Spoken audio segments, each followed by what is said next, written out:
Hello বন্ধুরা, আজ আমরা রান্না করব কচুর শাক দিয়ে ইলিশ মাছের মাথা। কচুর শাকগুলো প্রথমে কেটে ভালো করে ধুয়ে জলে দিয়ে সিদ্ধ করে নেব। গরম জলে দিয়ে সিদ্ধ করে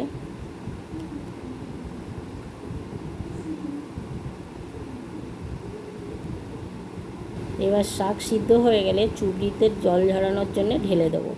তারপর একটা কড়াইতে তেল দেব। ওই তেলে ইলিশ মাছের মাথাগুলো ভেজে নেব।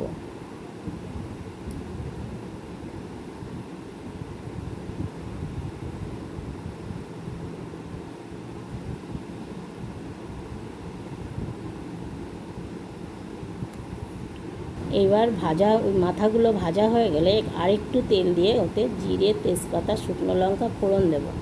আপনারা মনে করলে ওতে রসুনও ফোড়ন দিতে পারেন। এইবার তারপরে আমি শাকগুলো তেলের ওপরে ঢেলে দেব। এবার নুন, হলুদ, জিরের গুঁড়ো, লঙ্কার গুঁড়ো এগুলো দিয়ে একটু নাড়াচাড়া করে তার ইলিশ মাছের মাথাগুলো ওই শাকে দিয়ে দেব। আর একটু ভাজা মশলা ও মিষ্টি দিয়ে দেব। এবার ঢাকা খুলে নাড়াচাড়া করে জল শুকিয়ে গেলে